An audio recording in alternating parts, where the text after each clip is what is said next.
Ne l'oublie pas, un grand pouvoir implique de grandes responsabilités. Mise à bord. I'm Batman. Up in the sky, it's a bird. It's a plane. It's Superman. De retour dans la bande des comics avec notre... On va la refaire. Hein. De retour dans la bande des comics avec notre invité Olivier Lubrano qui est venu nous présenter la cellule fantôme.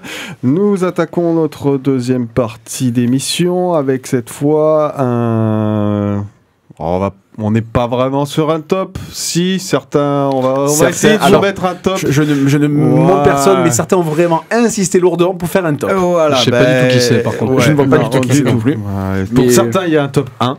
Voilà. C'est ça. Donc, on a essayé de vous trouver chacun c'est une pépite de l'année pour soit envisager de repartir en 2023 sur des bonnes bases en ayant raté quelque chose en 2022. Voilà, ou quelque chose que vous avez raté. Et c'est un peu la séance de rattrapage. Voilà. Donc, qui veut commencer, messieurs ?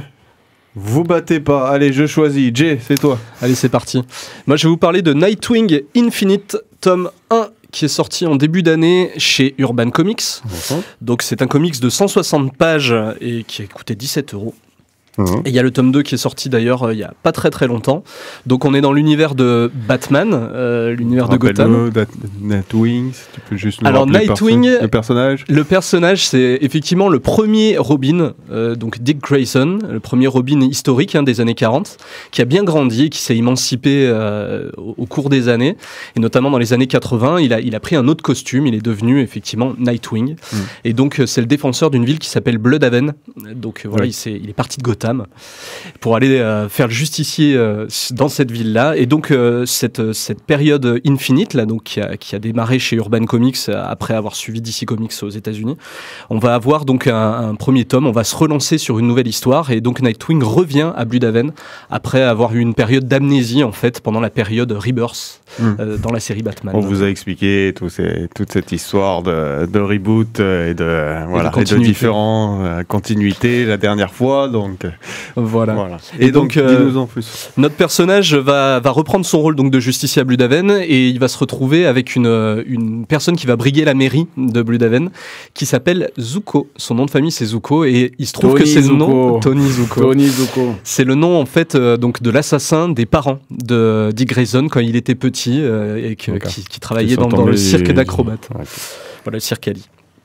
Et alors pour moi c'est une réussite totale ce comics, je voulais présenter effectivement un peu comme mon top 2022 parce que c'est Tom Taylor à l'écriture, donc on connaît notamment pour Injustice, et au dessin on a Bruno Redondo qui avait également bossé sur Injustice, mais le niveau est tellement monté par rapport à cette époque-là qui était déjà relativement bonne, mais là pour moi ils sont arrivés vraiment au maximum de ce qu'on peut faire en termes de caractérisation. On va avoir des personnages qui vont être très, très bien creusés, je pense qu'il a très bien compris qui était Nightwing et ce qu'il représentait, et au niveau graphique, Redondo, en fait, il va beaucoup jouer avec les découpages.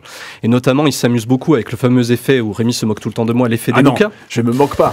Mais j'ai bien compris que c'était un petit peu ton péché mignon. C'est un peu mon péché mignon, effectivement. L'effet des Lucas, on va avoir un personnage qui va se retrouver plusieurs fois à l'intérieur de la même case.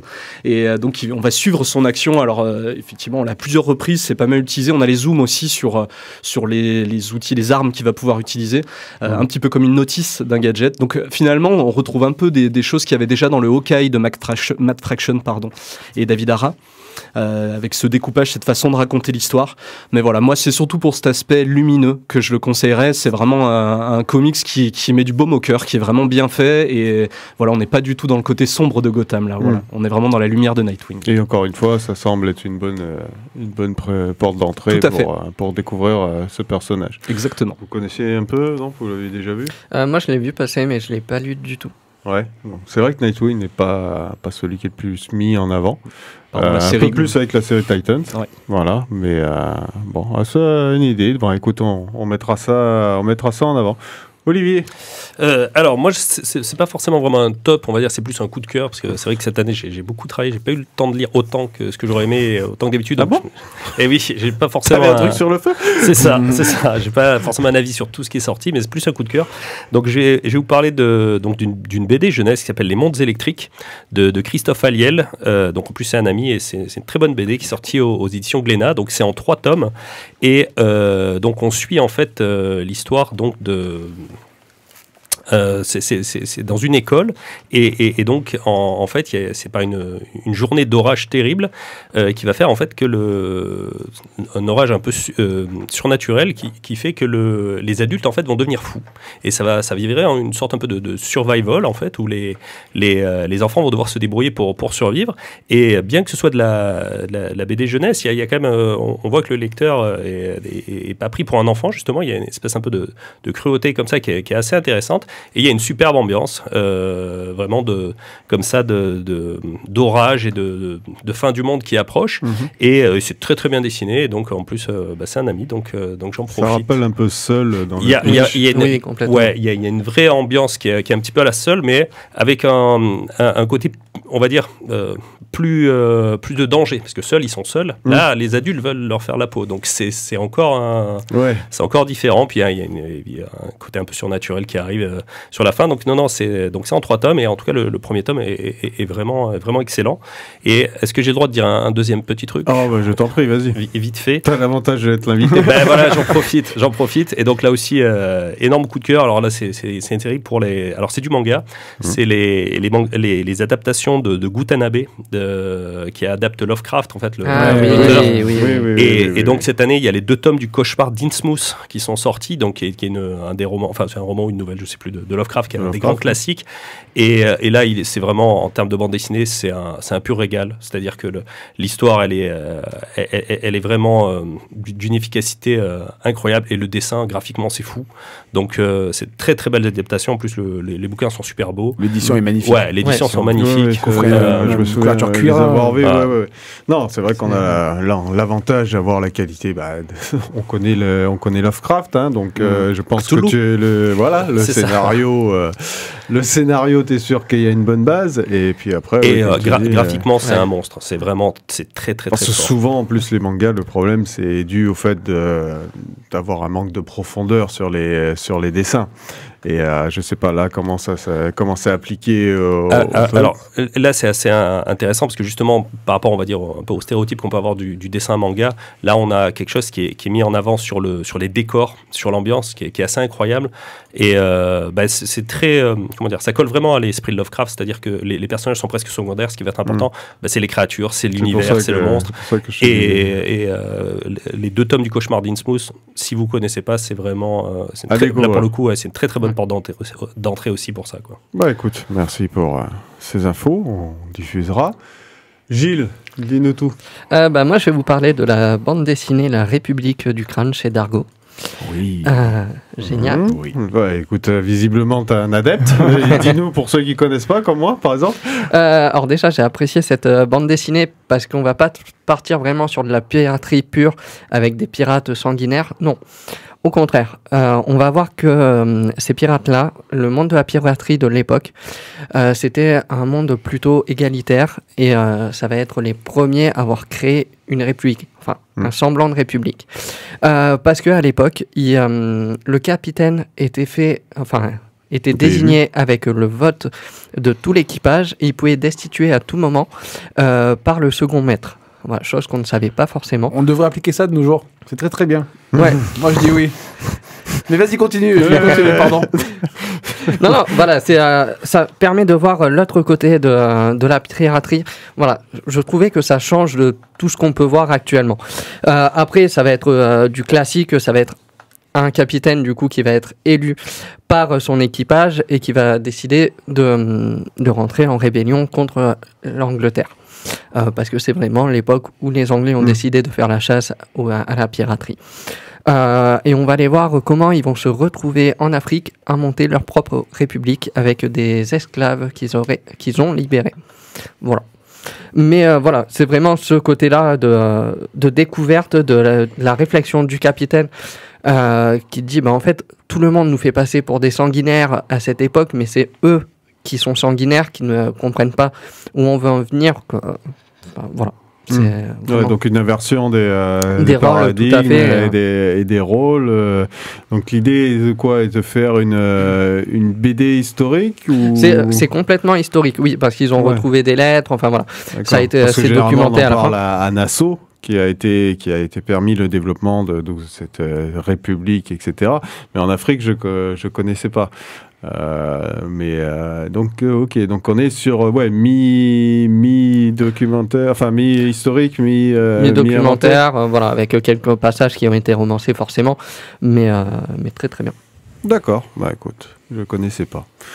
Rémi ? Alors, pour ma part, je vais vous parler de la BD qui s'appelle Le Serpent et le Coyote. Ouais. Regardez, on est à la limite du téléachat. Et vous vivez ensemble tous les deux. Exactement. Dites-le, donc, du temps.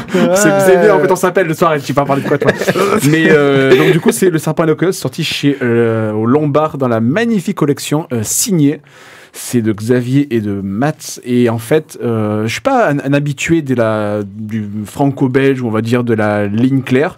Mais par contre, j'ai été bluffé d'une part par la couverture, qui pour moi déjà raconte une histoire. Être un Blueberry. Ouais, et il y a de ça, exactement, il y a de ça. Mais c'est vrai qu'après, au niveau des planches, c'est absolument fabuleux. Je trouve que c'est un scénario, quasiment un scénario de film.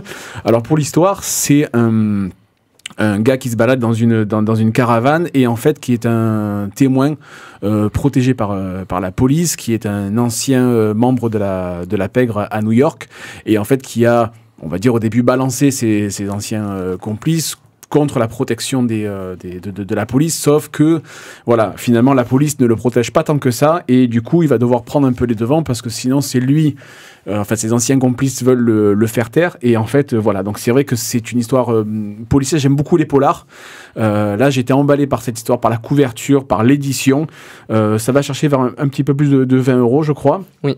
Alors, mais on voit que on est sur une qualité, enfin on est sur quelque chose au-dessus, il y a plus de pages déjà que d'habitude. Voilà, on est sur 140 je crois, mais enfin voilà, c'est vrai que le dessin m'a beaucoup plu, l'histoire m'a plu, donc pour moi c'était vraiment mon top de 2022, ça c'est le Serpent et le Coyote chez le Lombard. C'est une histoire finie, une histoire complète en one shot, ouais. Ça a l'air très très bien.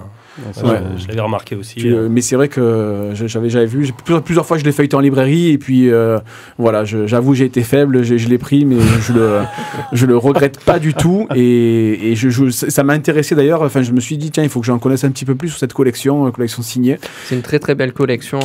Voilà, ça se passe visiblement dans le fin fond de l'Ouest américain. C'est ça, parce que voilà, lui en fait il traverse, mais donc il y a à la fois des flashbacks et du coup voilà, donc ça fait un peu le lien avec le temps présent et en flashback donc et construit son histoire qui va mener jusqu'à sa fuite en fait et justement au fait qu'il va devoir se rebeller et devoir lui-même abattre ses anciens complices. D'accord. Et pour toi RD du coup alors? Bah écoutez, moi à ton grand drame. Désespoir. Orage au désespoir. Voilà, au vieillir ennemi. J'ai choisi la BD d'Emmanuel Rosé, sortie chez Fluide Glacial. Donc faut pas prendre les cons pour des gens. Le tome 3 est sorti cette année. Voilà. Donc on est à 3 tomes à l'heure actuelle. J'aime vraiment beaucoup. Comment dire, c'est voir avec joie l'absurdité du monde, parce que clairement il montre cette absurdité du monde actuel. Voilà, ça permet d'en rire, ce qui est très difficile à l'heure actuelle. Je sais pas pour vous, mais moi ça devient compliqué. Alors c'est vrai que c'est très particulier parce que les dessins sont parfois répétés à l'identique sur 4 ou 5 cases, sans mouvement, etc. Mais je trouve que du coup, ça laisse la part belle au sarcasme. Et ça, moi, le pratiquant beaucoup. Et voilà, il y a un sarcasme et un cynisme qui m'a toujours fait, qui m'a toujours attiré chez Rosé. Et c'est vrai que je le retrouve. C'est souvent très, très noir, très, très piquant et très... Voilà, ça Du fait vitriol, ouais, c'est du vitriol quoi. C'est mettre la claque dans la tête que le monde te met quand tu vois la bêtise. Et ce qui est bien, c'est que on a aussi bien de la connerie locale qu'à l'international quoi. Tout est dit, tout est taillé du point de vue de Rosé. Ça tape aussi bien sur les personnes âgées, les jeunes, les modes actuels, les bêtises, on va dire, de gouvernement. Enfin voilà, on est vraiment sur quelque chose de global. J'ai hâte que ça s'agrandisse. De toute façon, comme disait Einstein, enfin du moins on lui disait qu'il y avait deux choses illimitées, c'était la bêtise des hommes et l'espace, et encore l'espace il n'était pas sûr. Voilà, vous trouverez la citation exacte à ce moment-là, mais donc voilà, je pense que la bêtise et les cons sont encore là pour très longtemps.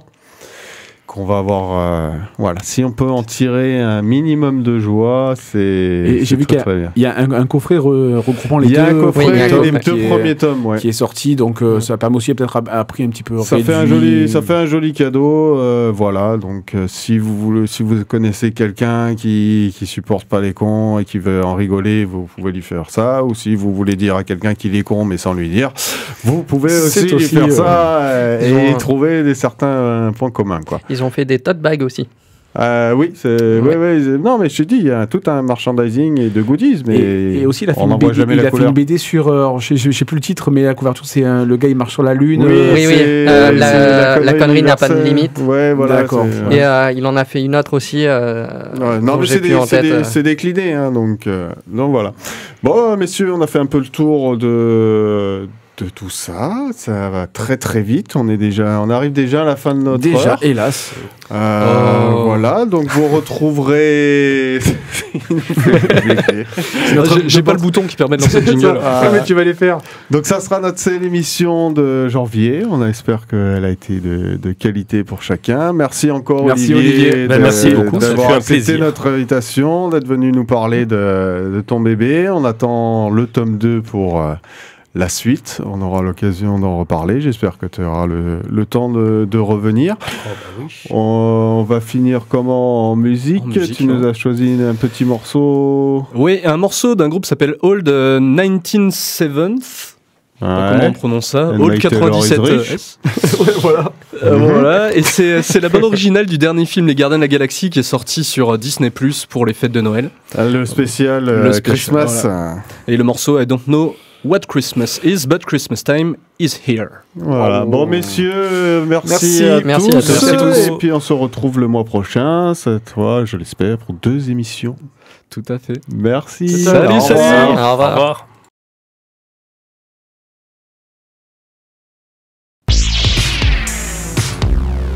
Ne l'oublie pas, un grand pouvoir implique de grandes responsabilités. Miss à bord.